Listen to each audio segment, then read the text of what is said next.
The smoke reached Hannah before she saw the village. She stood at the edge of the forest, her research equipment heavy on her back, and watched the black column rise into the autumn sky. Her heart knew what her mind refused to accept. Something terrible had happened to New Pyongyang. She ran. The path that usually took an hour, she covered in 30 minutes. Her lungs burned. Her legs screamed. But none of that mattered when she broke through the tree line and saw what remained of her home. Nothing stood. The houses were blackened skeletons. The school where she taught was a pile of smoking timber. The community center had collapsed into itself. The fields where children played yesterday were scorched earth today. And everywhere, there was silence. No voices, no movement. Just the crackle of dying fires and the whisper of ash, falling like snow. Hannah walked into the village on legs that no longer felt like her own. Her eyes moved from one body to the next. Old grandmother Park, who sold vegetables at the market. Young Daeho, who wanted to be a pilot. The Kim family, all 5 of them, holding each other even in death. She knew every face. She had taught most of them, shared meals with them, laughed with them. The krill had been here. She could see their footprints in the ash, massive 3-toed marks that showed how they had moved through the village in organized formations. They had come from the sky in their warships, descended on a peaceful farming community, and killed everyone. No warning. No mercy. No reason except that humans existed on a world the Krill Empire wanted. Hannah found her brother Daeon in the schoolhouse. He had been trying to protect the children. She could see how he had positioned himself between them and the door. It had not mattered. The krill had burned through the walls. She knelt beside him and took his hand. It was still warm. The attack had been recent, maybe only hours ago. She did not cry. Something inside her had broken, and tears seemed too small for what she felt. Instead, she sat with her brother and stared at nothing while the sun moved across the sky. Her mind kept trying to understand. New Pyongyang was not a military base. They grew crops. They studied the local ecosystem. They harmed no one. Why would the krill do this? But she knew the answer. The krill did not need reasons. They were conquerors. They took what they wanted and destroyed what resisted. To them, humans were insects to be crushed. Dawan, her students, everyone she loved. They had meant nothing to the warriors who killed them. As the afternoon shadows grew long, Hannah forced herself to stand. She needed to bury them. She needed to send out a distress signal. She needed to do something other than sit in the ruins of her life. She walked toward the community center, thinking maybe the communication equipment had survived. That was when she heard it. A soft sound, barely audible under the whisper of settling ash. A rhythmic tapping. Hannah froze and listened. There it was again. Coming from inside the collapsed community center. She climbed over the debris carefully. The building had been the largest in the village, used for meetings and celebrations. Now it was just broken walls and fallen beams. The sound grew louder as she moved deeper into the wreckage. Tap, tap, tap. Tap, tap, tap. Regular and insistent. Hannah pulled aside a section of burned wall covering and stopped breathing. 5 eggs sat in a shallow depression that had once been the stage. Each was as large as her torso, with a leathery surface that pulsed with internal movement. Krill eggs. The warriors had left them here, probably during the attack. In their rush to kill and move on, they had abandoned their own young. Hannah stared at the eggs. The tapping came from inside them. The young were ready to hatch soon. In a few days, maybe less, 5 krill would emerge. The same species that had murdered everyone she loved. The same empire that had burned her world. She should destroy them. Find something heavy and smash each egg. Or leave them here to die slowly. It would be justice. It would be right, but Hannah did not move. She was a teacher. For 10 years, she had educated children, shaped young minds, helped them grow into good people. These eggs contained living beings, young ones who had done nothing wrong. They did not choose their species any more than human children chose theirs. An idea formed in her mind. dark and patient and probably insane.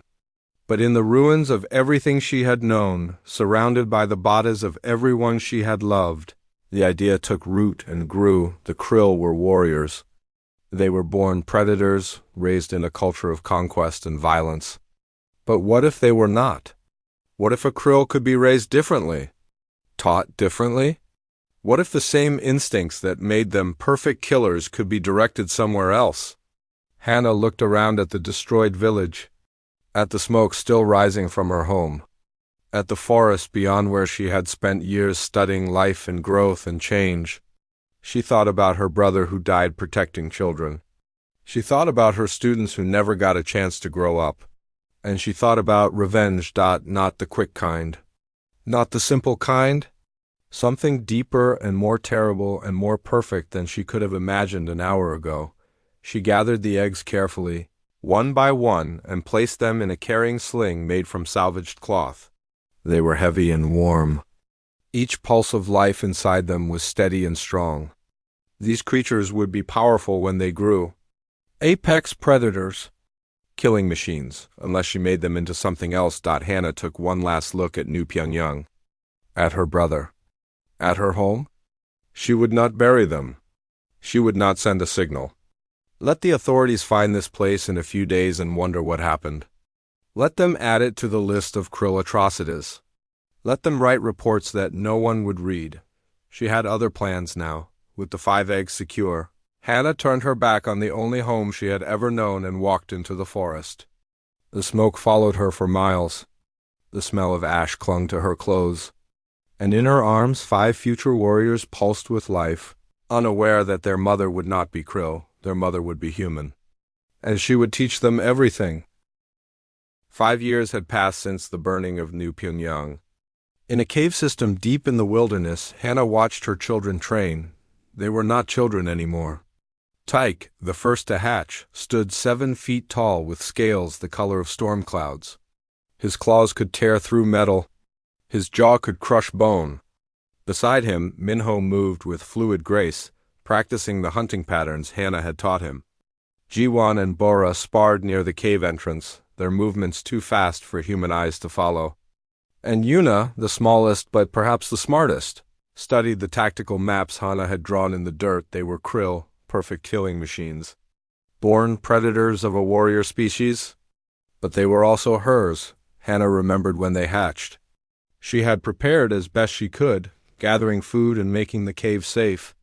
But nothing could have prepared her for the reality of 5 infant Krill emerging from their eggs. Confused and hungry and looking at her with eyes that saw her as their entire world, they imprinted on her immediately. In Krill culture, the first thing hatchlings saw became their mother. Usually that was another Krill warrior. For Tyke, Minho, Jiwon, Bora, and Yuna, it was a human woman with ash still in her hair and vengeance in her heart. She named them that first day. Human names. She spoke to them in human language. When they made their first sounds, trying to communicate, she taught them human words. By the time they were a year old and already the size of human teenagers, they spoke both languages fluently. They could growl commands in Krill and whisper human poetry. Hannah taught them everything. How to hunt the forest creatures. How to track prey across stone and water. How to fight with claws and teeth and absolute efficiency. She downloaded military manuals from her old research tablet and made them study human warfare, tactics, strategy, guerrilla combat. They learned faster than any human child could, but she also taught them history. Every night, as they gathered around the fire, she told them stories. Stories of human courage and sacrifice. Stories of families and communities. And every night she told them about New Pyongyang. She described the village in detail. The gardens where people grew food. The school where children learned. The square where everyone gathered for festivals. She made them see it, smell it, feel it. Then she told them how the Krill came from the sky and destroyed it all. How they killed everyone without reason or mercy. How they left eggs behind like garbage. She never said your people. When she talked about the Krill, she always said them or the enemy or the empire. Because her children were not Krill, not really. They were something new. Something the galaxy had never seen before. Tyke approached her as the afternoon training ended. He moved carefully, always aware of his size and strength around her. He could kill her with one swipe of his claws, but he treated her like she was made of glass. "Teacher," he said in human language. He always called her teacher, never mother, though she knew that was what she was to him. "When do we begin?" Hannah looked at him, at all 5 of them gathered around her. They were ready. 8 years old now, fully grown, trained to perfection. They could take on a squad of Krill warriors and win. She had made sure of it. "Soon?" she said. "Very soon." A voice called from the cave entrance. "Hannah, you in there?" Kyung appeared carrying supplies. He was a smuggler who ran goods between the frontier worlds, and he had been bringing her food and equipment for years. He knew about the krill, but he had never seen them all together like this. He stopped dead when 5 massive predators turned to look at him. "Easy," Hannah said in krill. And they relaxed immediately. Kyung set down his packs with shaking hands. "Every time I see them, I think this is crazy. You know that, right? This whole thing is insane." "I know," Hannah said. "You raise monsters, Hannah. What happens when they decide they don't need you anymore? When their krill instincts kick in?" Bora growled at that, a sound that made Kyung step back. "We are not like them," she said in perfect human speech.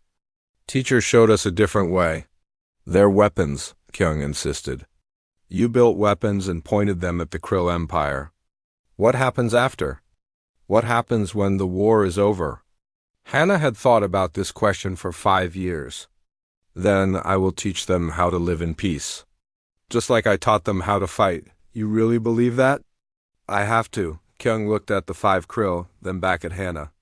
"The resistance made contact. They heard rumors about you and your project. They want to meet." "Good," Hannah said. "It's time." That night she gathered her children around the fire one last time. They sat in a circle, these massive predators treating her like she was the most important thing in the universe.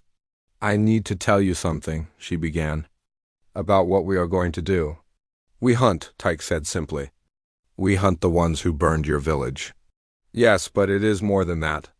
The Krill Empire burns many villages, kills many families. They think humans are weak because we are smaller and softer. They think we will always run and hide." "We will show them different," Minho said. "We will," Hannah agreed. "But I need you to understand something. When we strike at them, they will call you traitors. They will say you betrayed your own kind. Other krill will hunt you, try to kill you." "They are not our kind," Yuna said quietly.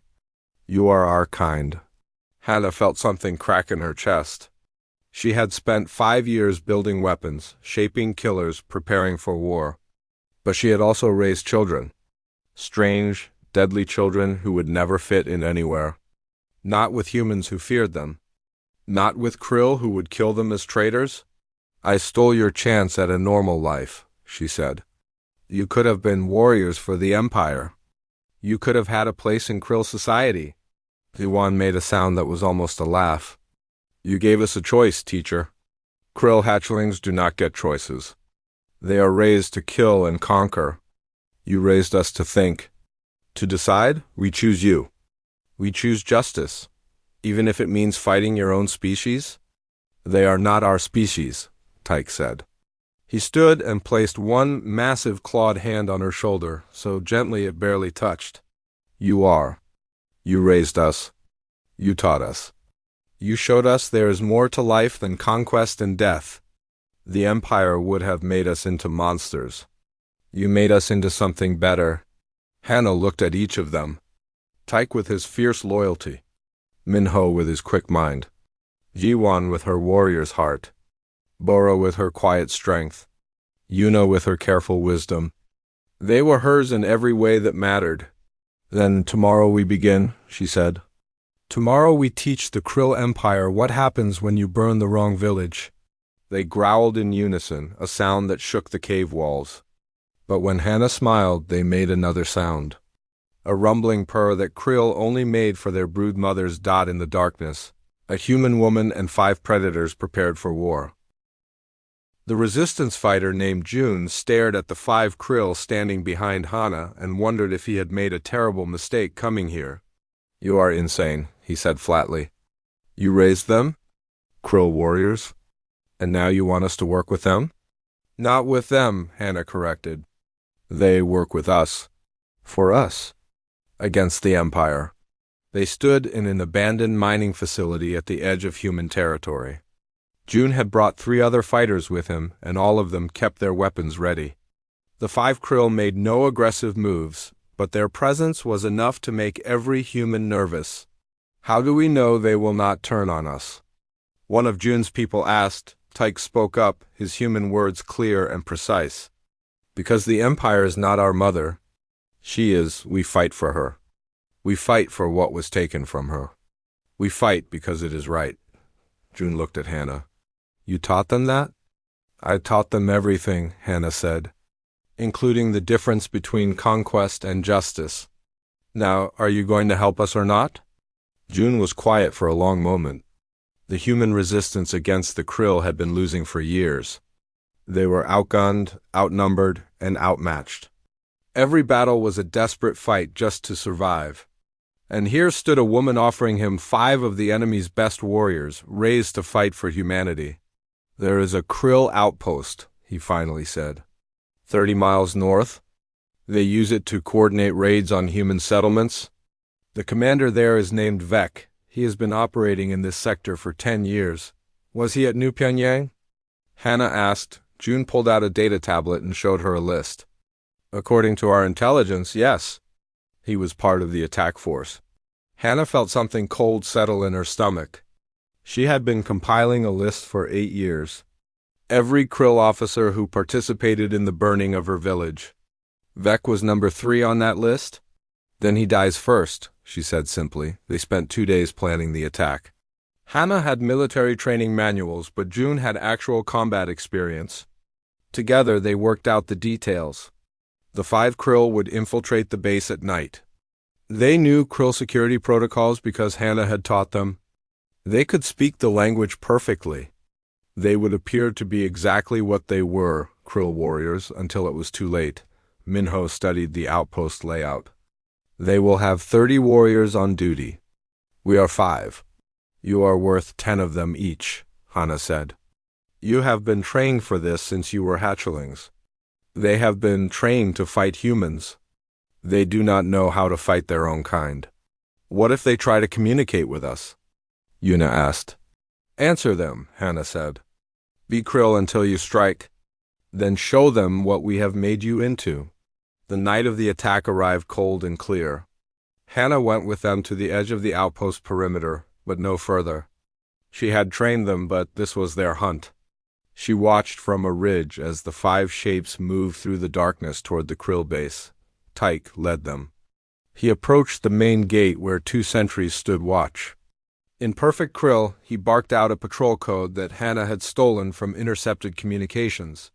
The sentries, seeing 5 of their own warriors, waved them through without question. Inside the base, the 5 moved like shadows.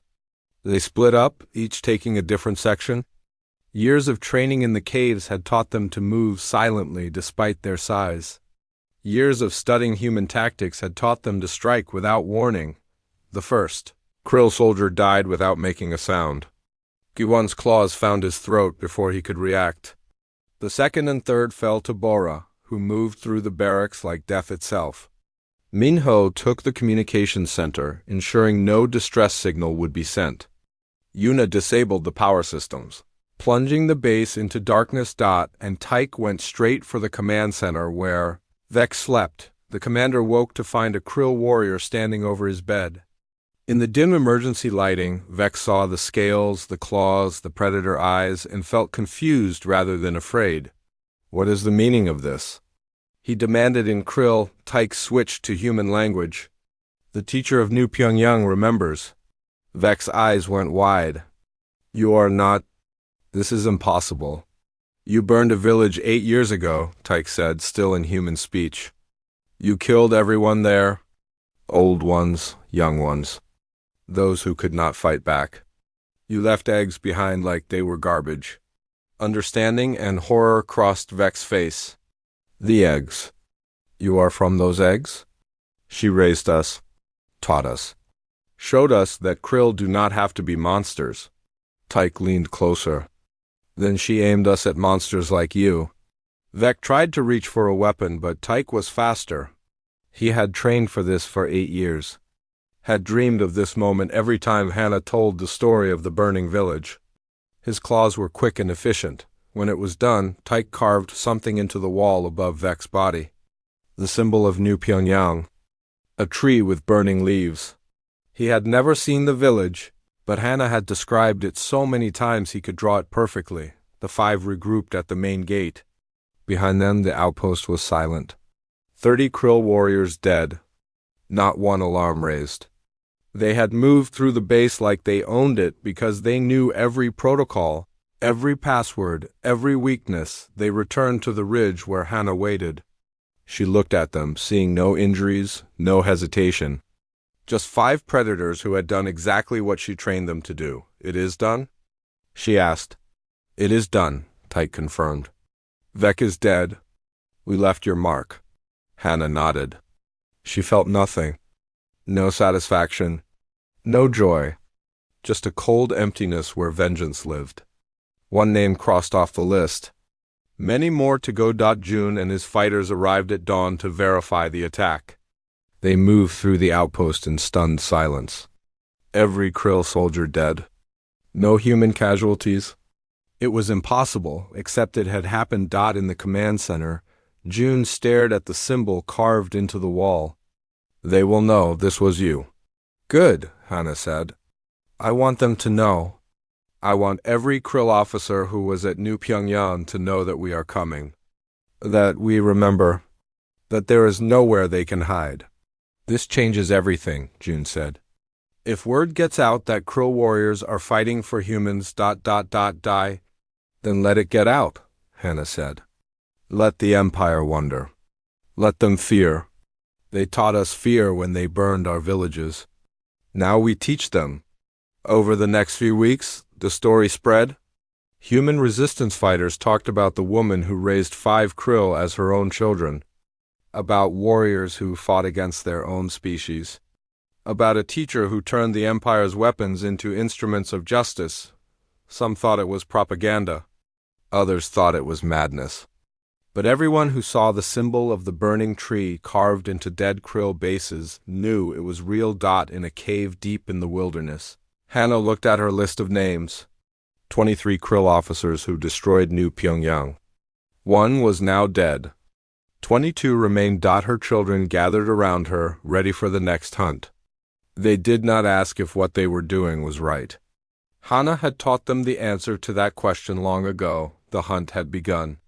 And it would not stop until the list was empty. 1 year after the first strike, 13 names had been crossed off Hannah's list. The hunt had taken them across 4 different worlds. Each attack followed the same pattern: infiltrate, strike, leave the burning tree symbol. Vanish before reinforcements arrived. The Krill Empire was in chaos. High Command could not understand how their own warriors were being killed by what appeared to be other krill. Theories spread like wildfire. Some thought it was a rival krill faction. Others believed it was some kind of disease that made warriors turn violent. None of them guessed the truth, but humans knew. The story of Hannah and her 5 warriors had spread across every human colony. A woman who turned grief into vengeance. Monsters raised to fight monsters. The impossible made real. A human war correspondent named Seok found them after a raid on a supply depot. He had been following the burning tree symbol for months, interviewing survivors, piecing together the story. When he finally tracked them down, he expected soldiers, warriors. What he found was a tired woman sitting by a fire with 5 massive krill gathered around her like children. "You're really her," Seok said. "The teacher from New Pyongyang." Hannah looked up from the tactical map she had been studying. Now I am something else. May I ask you questions?" "People want to know your story." "Why?" "Because you give them hope," Seok said simply. "Every human colony lives in fear of krill raids. But you fought back. You took their own warriors and made them into heroes. Minho spoke up. We are not heroes. We are hunters. This is justice, not heroism. Seok turned his recording device toward the massive krill. You speak human perfectly. How is that possible? She taught us, Minho said. She taught us language and thought and why we fight. The Empire would have made us into mindless killers. She made us into something that can choose. Over the next few hours, Seok recorded their story. Hannah told him about finding the eggs in the ruins of New Pyongyang, about the choice she made, about 8 years of raising warriors in the wilderness. The 5 krill spoke about their training, their loyalty, and the strange burden of fighting against their own biological species. Do you ever regret it? Seok asked Hannah, raising them. Every day, Hannah admitted. Not because they failed me, because I took their choice away. They could have been normal krill, had families, lived in their own society. Instead, they are outcasts, traitors to their kind. They will never belong anywhere. We belong with you, Tyke said firmly. You gave us more than the Empire ever would have. You gave us purpose, but at what cost? Hannah asked. Yuna has nightmares about killing her own species. Ji-won questions every fight. You all carry the weight of being something that should not exist. Everything new should not exist until it does, Yuna said quietly. We are the first. Maybe not the last. Maybe what we do here changes how the galaxy sees krill. Maybe some hatchlings will be raised to think instead of kill. Seok broadcast the interview across human space. The response was immediate and overwhelming. Some called Hannah a hero. Others called her a monster for weaponizing children. But everyone agreed on one thing. The war had changed. More human fighters joined the resistance. They had seen that the krill could be beaten, that even the Empire's best warriors could fall. Colonies that had been preparing to evacuate decided to stand and fight. The symbol of the burning tree became a rallying point, but not everyone was pleased. A human tactical advisor named Minji found them after a raid on a krill prison camp. They had freed 200 human prisoners, and she had been among them. I need to talk to you, Minji said. About Admiral Cross? Hannah's blood went cold.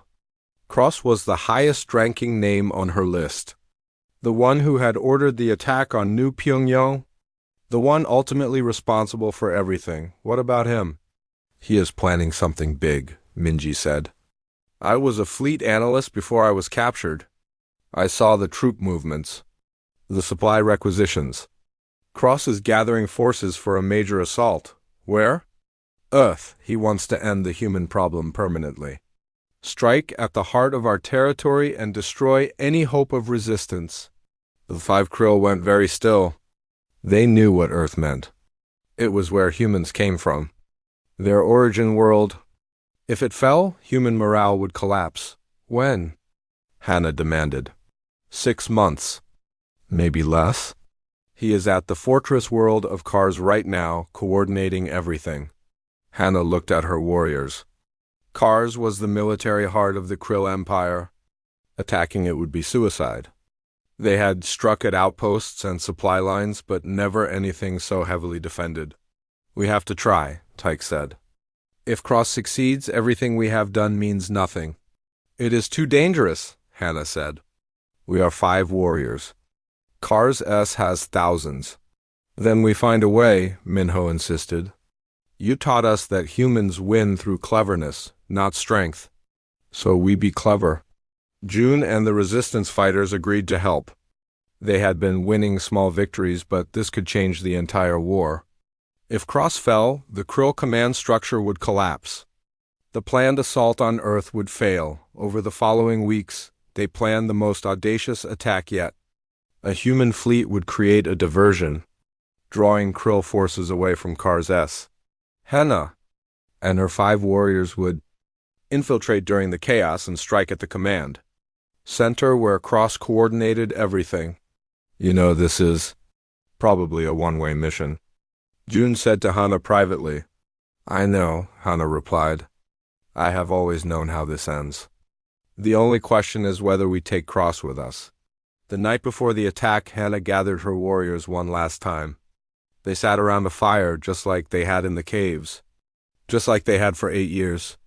"I want to say something," Hannah began, "in case I do not get another chance." "Do not talk like that," Bora said. "Listen," Hannah insisted. "When I found your eggs, I was drowning in grief and rage. I wanted revenge so badly I could taste it. I saw you as weapons, tools to hurt the ones who hurt me, and I'm sorry for that." "You have nothing to apologize for," Jiwan said. "I do," Hannah continued. "Because somewhere along the way, you stopped being weapons. You became my students. My children. Everything I taught you about duty and honor and justice, you took it and made it real.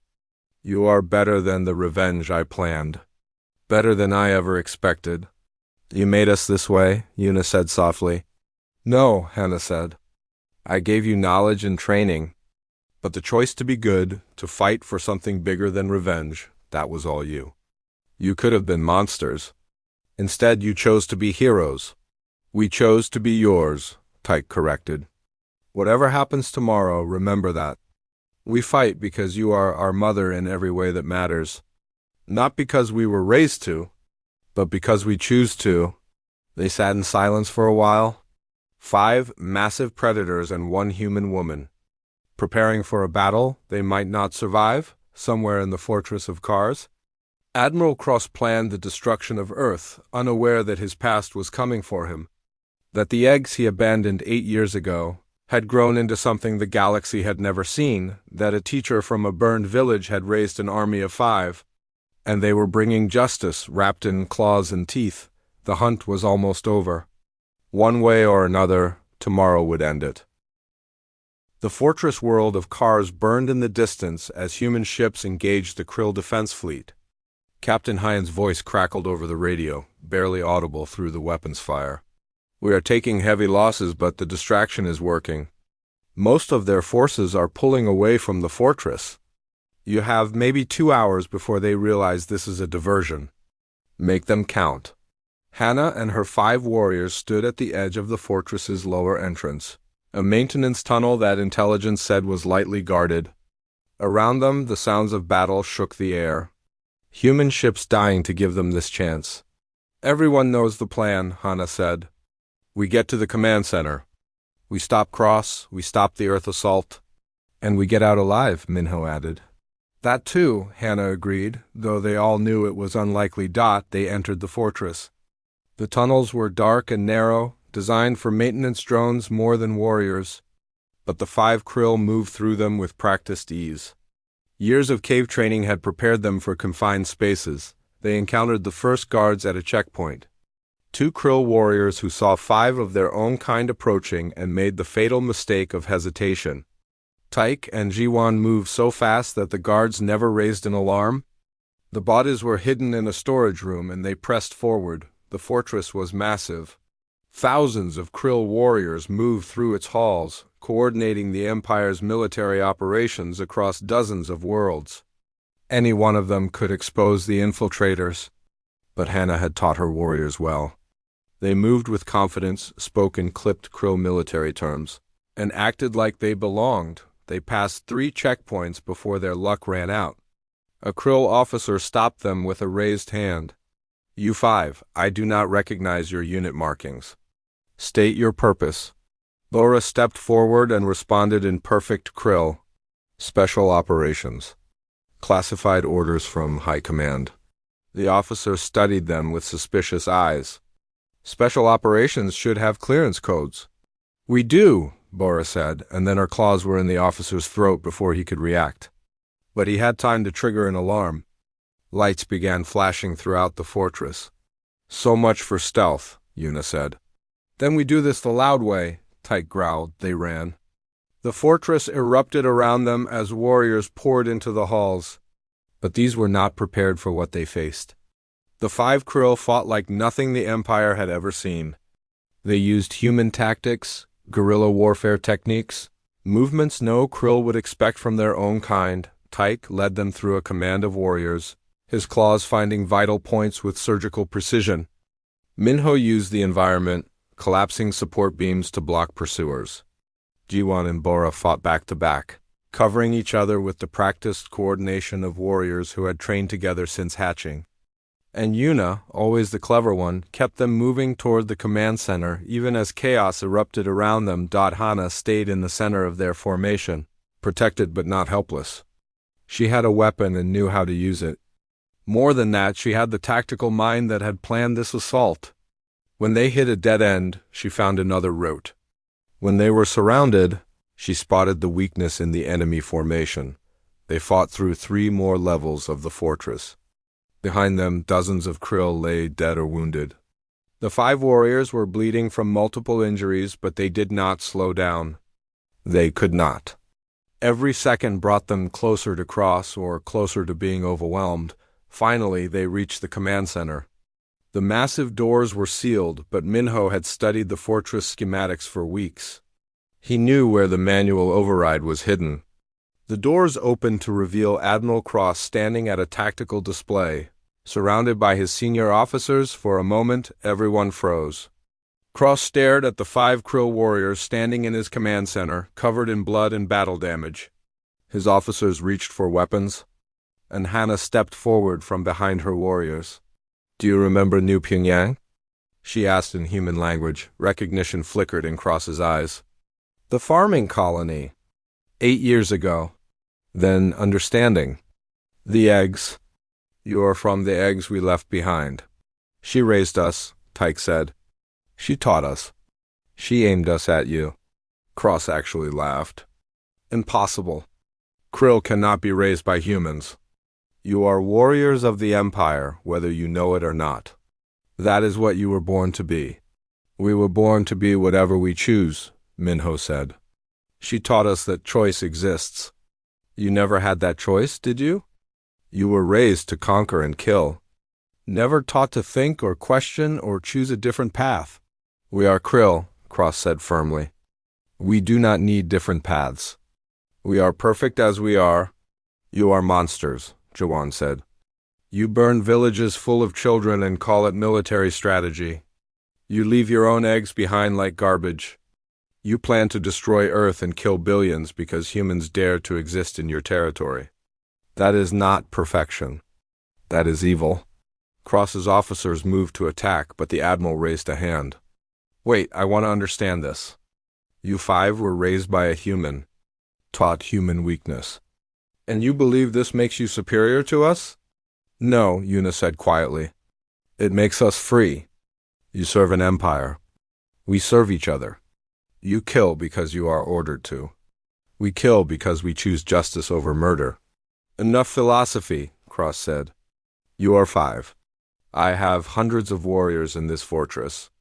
You will die here." "Probably," Hannah agreed. "But you die first. And when you die, the Earth assault dies with you. All your plans, all your strategies, gone." She nodded to her warriors. They attacked. The fight was brutal and fast. Cross's officers fell quickly, but the Admiral himself was a veteran of 1,000 battles.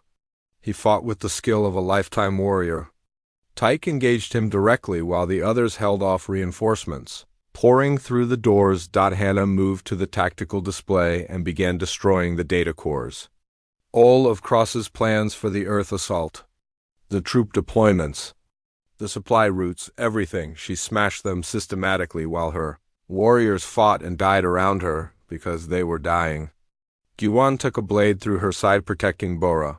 Yuna fell with multiple injuries holding the doorway. But they kept fighting. They had been born for this. Trained for this, raised for this single moment. Tyke finally got past Cross's guard and struck the killing blow. The Admiral fell, and with him, the command structure of the assault. But the cost had been terrible. Hannah ran to where Jiwon and Yuna lay. Both were breathing, but barely. Jiwon looked up at her with fading eyes. "Did we win?" She whispered. "Yes," Hannah said, tears streaming down her face. "You won. You all won." "Good," Jawan said. "Tell them. Tell everyone. We chose this. We chose you." Yuna reached out with one clawed hand and touched Hannah's face gently. You made us into something new, teacher. Something the galaxy needed. They died within seconds of each other. Hannah held them and felt something inside her finally break. She had spent 8 years building weapons. And in the end, they had become her daughters. Tyke, Minho, and Bora gathered around her. All three were wounded but alive. In the distance, alarms blared and reinforcements approached. We have to go, Tyke said gently. I cannot leave them, Hannah said. We carry them, Minho said. They are ours. We do not leave them for the Empire to desecrate. They fought their way out of the fortress carrying their fallen sisters. The human fleet, seeing their mission was complete, began a fighting withdrawal. Captain Han himself brought his ship in close to extract them, taking heavy fire to save 5 krill and 1 human woman. The war did not end that day. But it changed.